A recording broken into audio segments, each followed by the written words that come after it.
My dad hit me every night and said, "Your weakness is an embarrassment." I stayed silent for years, until I spoke at the company gala and the CEO was listening. My name's Nora. I'm 34 now. I live in Philadelphia, I work in corporate marketing, and I haven't spoken to my father in over a decade. This story starts a lot earlier than the gala, though. It starts in Scranton, Pennsylvania, in a house that still makes my stomach turn when I picture it. Growing up, we looked normal. That's always how these things go, right? The perfectly trimmed hedges, the nice Christmas lights, the dad who waved at the neighbors. Leonard Coyle, senior engineer at McPherson Dynamics. The type of man people called stoic or principled. At home, he was a tyrant. Not in the yelling sort of way, at least, not always. But in the calculated, ice-cold way. He hit me almost every night from the time I was about 7 until I left for college. And I don't mean spanking, or discipline. I mean full-on punches to the back, slaps to the face, dragging me down the hallway because I forgot to rinse a plate or because I looked soft. The first time I remember blood was after I spilled apple juice on the carpet. He called me an embarrassment, backhanded me, and my mouth hit the corner of the coffee table. My mom, Beth, came in 2 minutes later and gasped like she hadn't heard any of it. She made me lie about how it happened to the school nurse the next morning. My older brother Nolan got it, too. But not as much. I think Dad stopped focusing on him once he realized Nolan had more of a backbone, or maybe he just stopped bothering once Nolan fought back. Nolan left for college when I was 11 and barely looked back. I used to hate him for that. Now I get it. Most nights after the beatings, my dad would wipe his hands on a kitchen towel, sit in front of the TV, and say, "Weakness is an embarrassment. If you can't take pain, you don't belong in this family." Then he'd flick through the channels like nothing happened. I didn't tell anyone. Not my friends, not my teachers, not my guidance counselor. What was I supposed to say? My dad thinks emotional control is more important than loving your kid? That I flinched every time I dropped a spoon? By high school, I had become a master of invisibility. Top grades, 0 disciplinary records, part of student government. No one suspects the quiet girls. No one asks why you never invite people over. No one questions why you walk a little crooked after gym class. The turning point for me wasn't a grand moment. It was something small. I was in the school library, and I overheard 2 girls whispering about how their dads wrote them letters while they were away at summer camp. I stood there staring at the shelf, pretending to look for a book, as they laughed about the goofy handwriting and dad jokes. It hit me then, my dad had never written me anything. He had never said, "I'm proud of you." Not even once. He didn't see me as a daughter. I was just some project he was trying to make tougher. Like he was forging a weapon out of metal and all he saw was weakness in every dent. When I got into Penn State, I packed my bags and never looked back. I left behind that house like I was sprinting from a crime scene. But the bruises? They followed. Not physical, those healed. But the mental ones? You carry those in your posture, your voice, your constant need to prove you're not a burden. I spent most of college in therapy.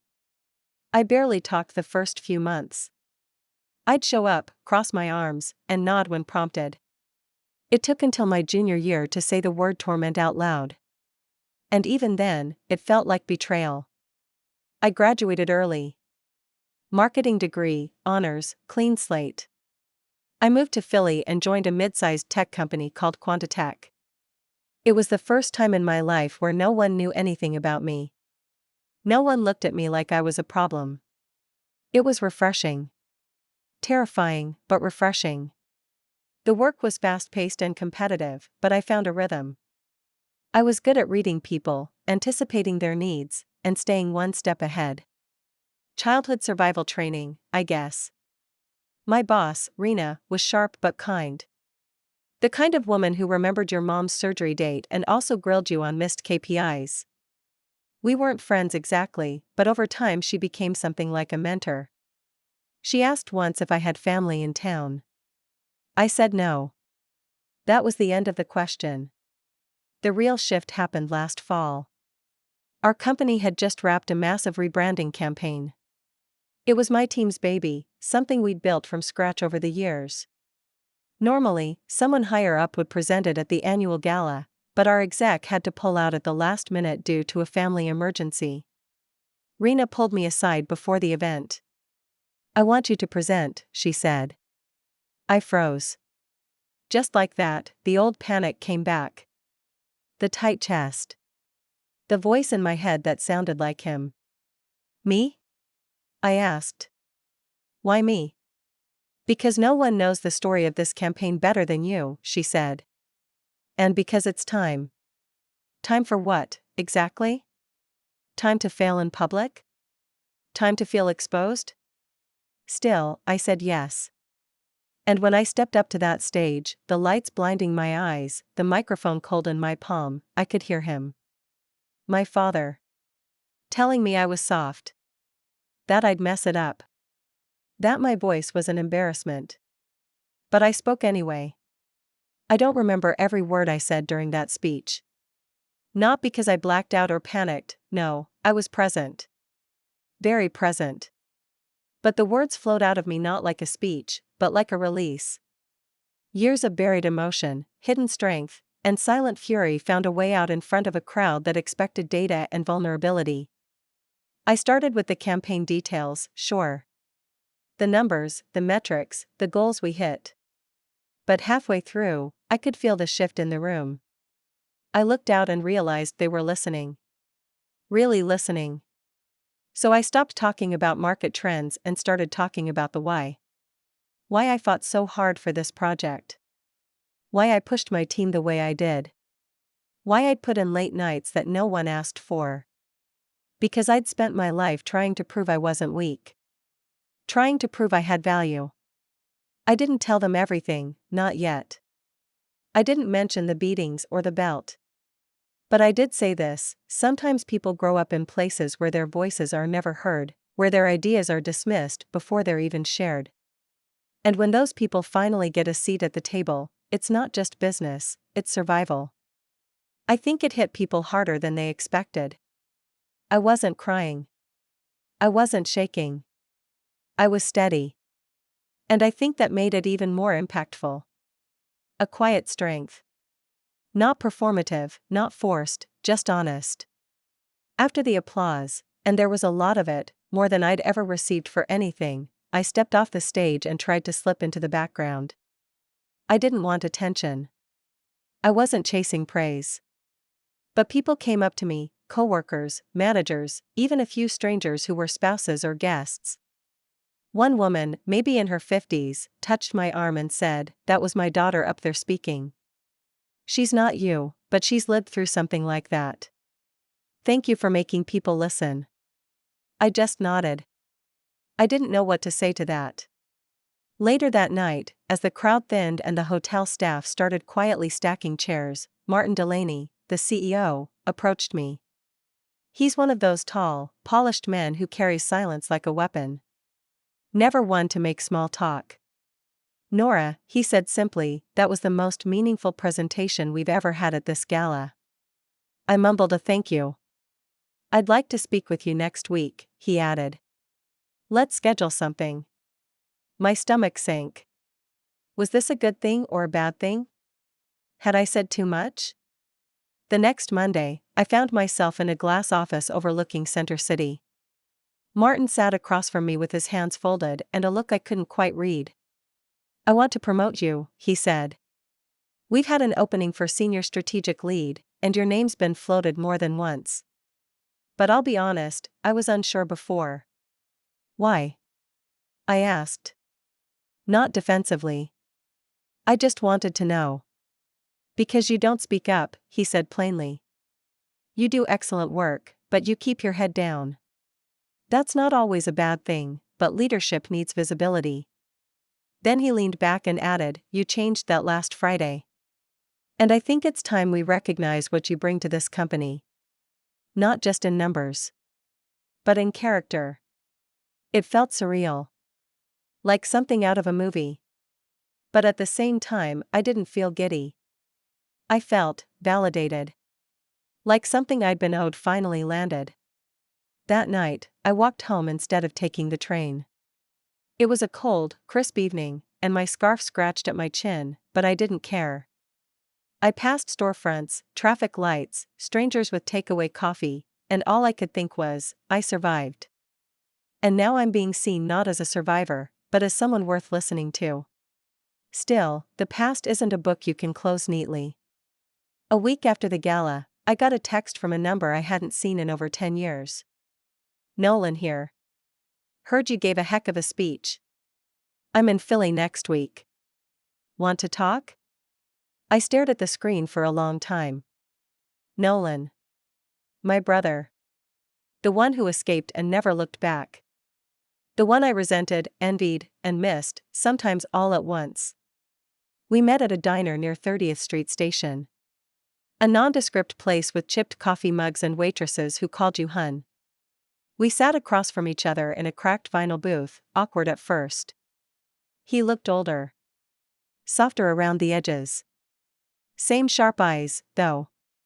I wasn't sure you'd come, he said. I wasn't either, I replied. There was silence. Then coffee. Then finally, the words.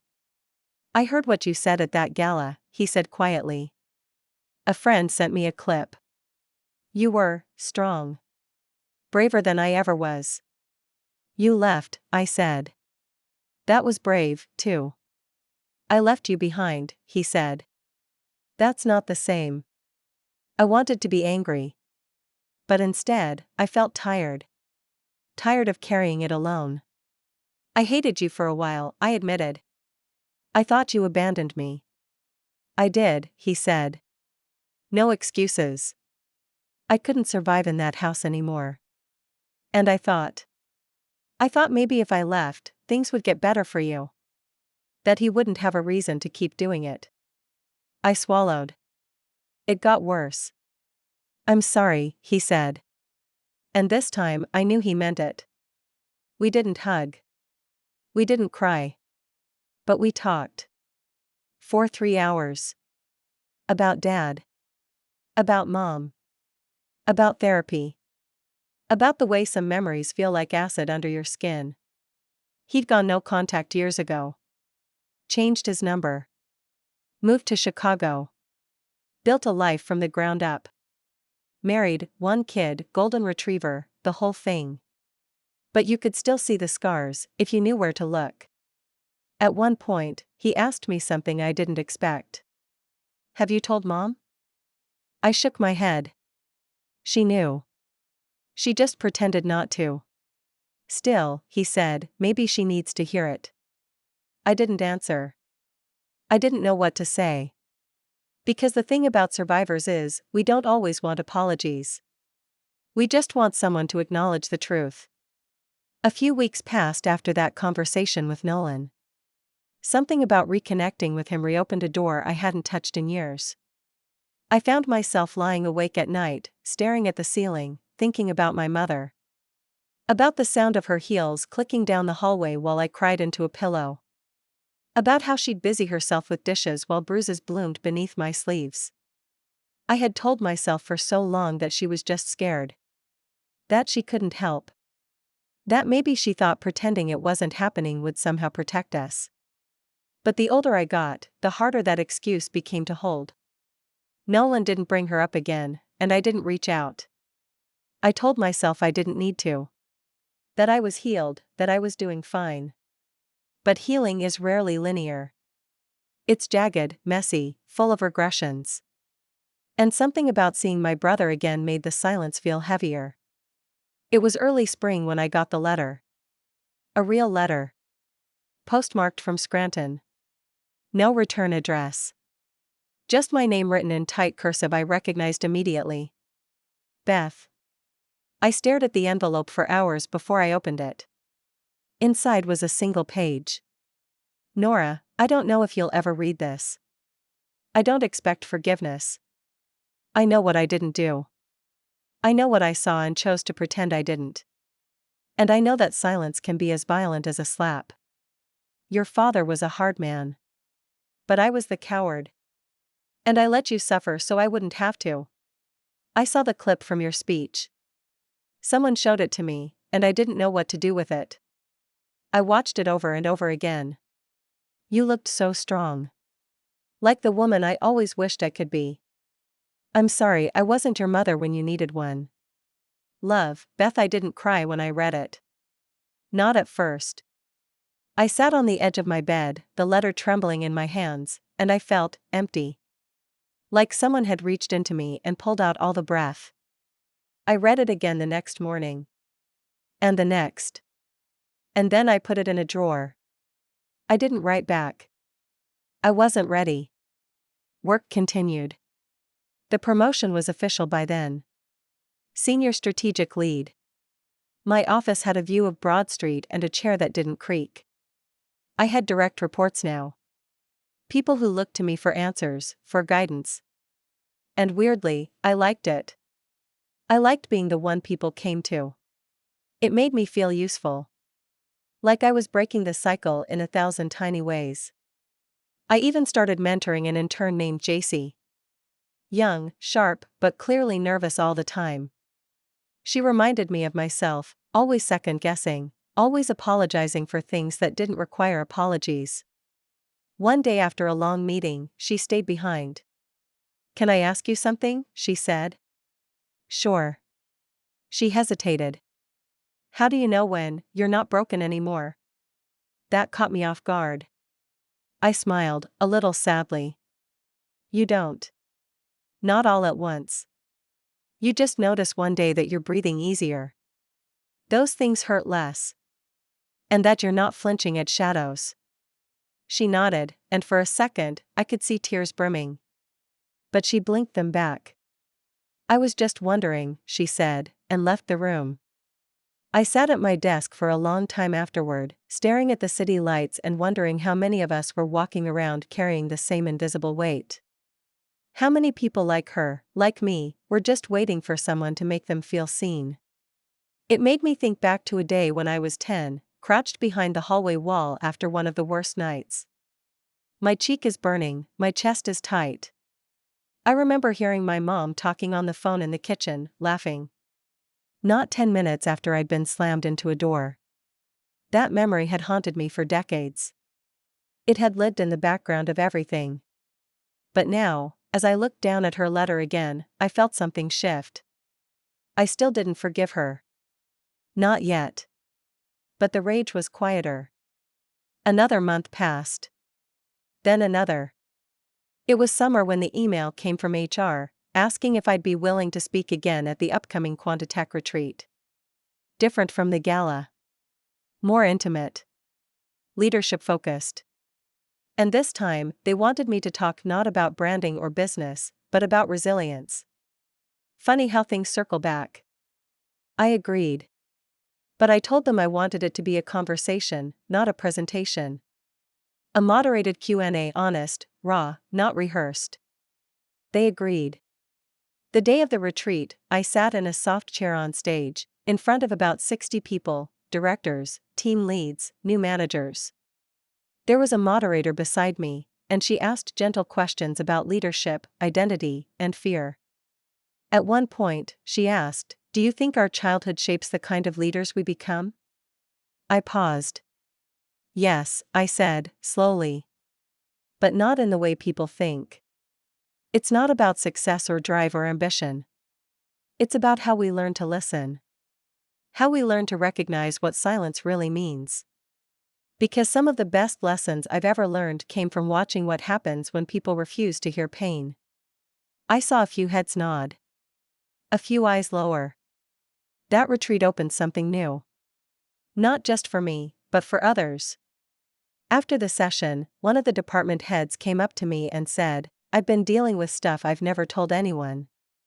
I didn't know you could talk about that kind of thing and still be seen as strong." That's when I realized, maybe the whole point of surviving wasn't just survival. Maybe it was turning that survival into something useful. A few months after the retreat, I got an unexpected call. It was from a man named Lawrence Hartwell, someone I hadn't heard from since I was a teenager. He used to work with my father at McPherson Dynamics in Scranton.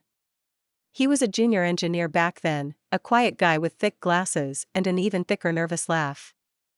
I remembered once overhearing Dad call him a soft little slug, right before tearing up a report Lawrence had written. Now, apparently, he was the vice president of operations at McPherson. "Nora," he said, after confirming who I was. "I hope this isn't a bad time." "It depends," I said honestly, wary. He laughed lightly. "Fair. I know this is unexpected, but I came across something. Well, someone forwarded me your leadership talk from the Quantatech retreat. It's made the rounds in our circles. It was powerful." I was quiet. He continued. "I recognized your name, of course. And I thought, after all these years, it might be time to reconnect. But more than that, I wanted to ask if you'd be willing to consult with us. We're overhauling our employee culture and leadership training. And frankly, we could use your insight." I couldn't speak at first. McPherson Dynamics. My father's old company. The place he used to hold up like a trophy of his relevance. The very same office building I once sat outside in a locked car while he screamed at my mom on the phone. Now they wanted my insight. Not just as a speaker. As a leadership consultant. I told Lawrence I'd think about it. Then I went for a walk. Philadelphia was in that late autumn mood, all crisp air and golden leaves. I walked past a park bench I used to sit on when I needed to cry without being seen. I remembered being 22, curled up in a coat 2 sizes too big, wondering if I'd ever stop feeling like I was one mistake away from shattering. Now I was being asked to guide the very place where my father had built his reputation on intimidation. That's when the idea came. I emailed Lawrence the next day. "Happy to assist," I wrote. "But I'd like to do the leadership sessions in person. On site." He agreed within an hour. The day I walked into McPherson Dynamics again, I was wearing a navy blazer, black slacks, and heels that made a satisfying click down the marble corridor. A far cry from the trembling girl who once flinched at every sudden sound. I stood in the same lobby I'd visited only once before, at age 9, when Dad had forgotten I was in the back seat and left me there for 2 hours while he handled business.